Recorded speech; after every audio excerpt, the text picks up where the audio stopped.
Cedric, what should we talk about?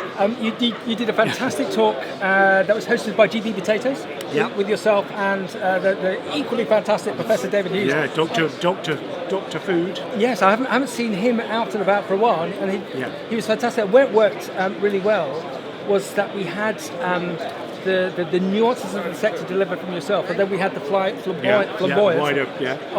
where potato, and there were some positives and some negatives. I loved your bit. Oh my God, we're going to say this about you're of a view that people could be very healthy if they just ate potatoes and cheese, and I can see lots of nutritionists in the world going, oh my God, eliminate this man. But I can absolutely see where you're coming from. I suppose the frightening bit about your presentation was, and my naivety to this, India and China, the amount of frozen chip exports that are coming in. That's equated to nearly a million tonnes. But as he eloquently stated, that on a European perspective, Europe's doing that a month, but you can see how that advance is coming. And then we had David on the other side saying we're not really promoting the potato that well. Also, everyone be aware that your veg space in the retailer is going to do this very shortly. So I came away really enthralled by what you're both saying, but also a bit concerned. What was your take from your side of your side of the podium? The other side of the podium. Yeah, no, I think so. Just with China and India, those big increases in numbers, they are big numbers. As you say, they're actually what they export in a year. The EU exports in a month. Also, those markets that they're really operating in are in Asia, so they're stealing some of it. So we're not having. I don't think yet we've had any Indian chips coming here or Chinese chips. It doesn't mean to say we won't have. And we've got a trade deal with India now, so we might see that. But they're taking more of the market from Asia Pacific, so nicking some of their market from the US as well. So the US is very concerned. And of course, they're enormous countries, 1.3 billion people. So there is that potential for them. If everyone in China had one extra portion of potatoes, or portion of chips every year, that transforms their market. So it's a dynamic, and actually the world growth in the market still continuing, 1 or 2% demand for potatoes. So at the moment we are the highest demand we've ever been, and that seems to continue. There's just a bit of a shifting of the players and the plates. From the UK point of view, we're less than 2/3 self-sufficient in potatoes. So there is still that potential. And I do think, I said my thing about eating potatoes and cheese. That's if you could only eat two other things. The caveat is. If you can eat lots of beef or you can eat vegetables as well, then fantastic. But I do think, and I get a bit annoyed when whenever you see a picture of ultra-processed food, there will be a bowl of chips there. And actually, they're one of the least processed.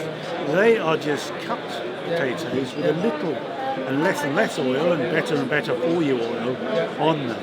So they're not really ultra processed at all.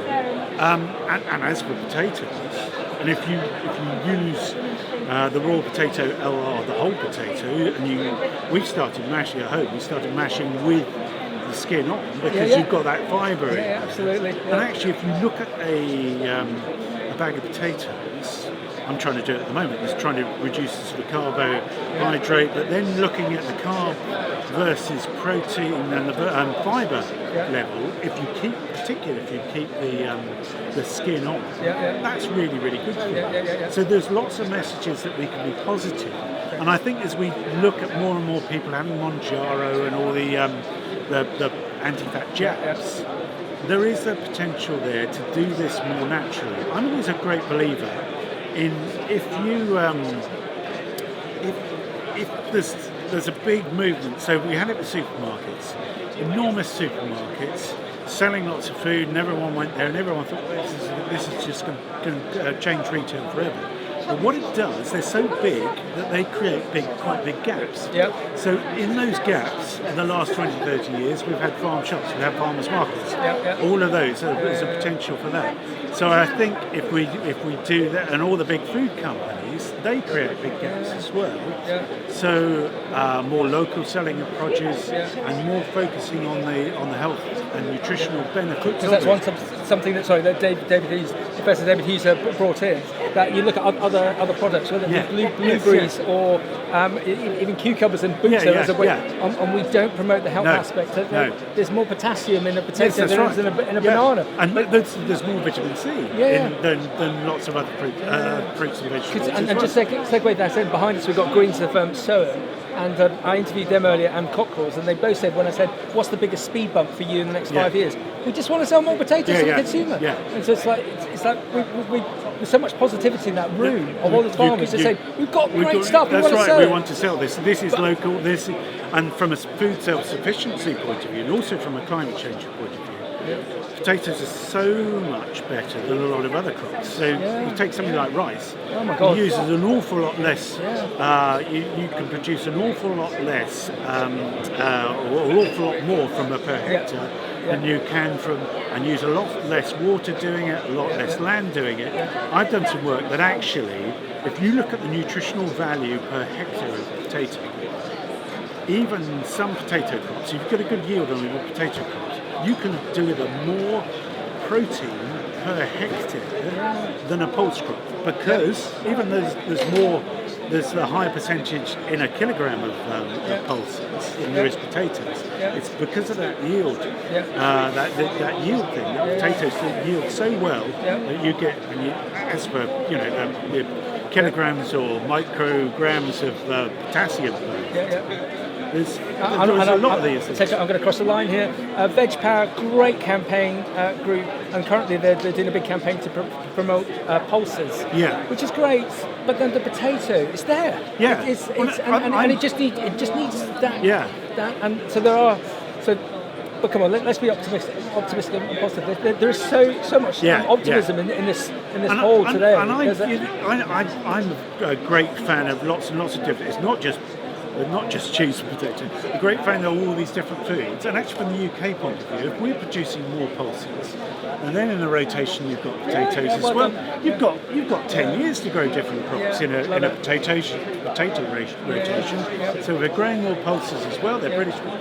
Some it's a win-win. Yeah, that's right. So a lot of these things can come together. It doesn't have to be potatoes V. It just has to be. Potatoes are very much part of that. And I think. I don't really like the term sort of humble spud. I like to call it the noble spud. And I know that's a couple of the sort of noble spud because it is. It's the most and if we did find it today, if we found it today in Peru, we would say, look at this extraordinary superfood. Oh, forget your quinoas and this, that, and the other. This is the most extraordinary, and this all comes from the ground. I think we found the new ambassador for the potato sector. Before I lose you, what was I going to ask you? Oh, just a thank you. And they mentioned this in the lecture for all the work you do. Your Wednesday briefing. Everyone seems to be waiting. It's in. All right, wait, okay, where? So thank you for that. And here's the tricky question. After 3, name your favourite potato variety. After 3, 1, 2, 3. King Edward's for roasties. And that's how you serve it up. Charlotte for salads. Okay, that's right. You have 2. And Dauphine Noirs is my favourite dish. You have 3. That is cheese and potatoes. Cedric, thank you very much. Thank you very much.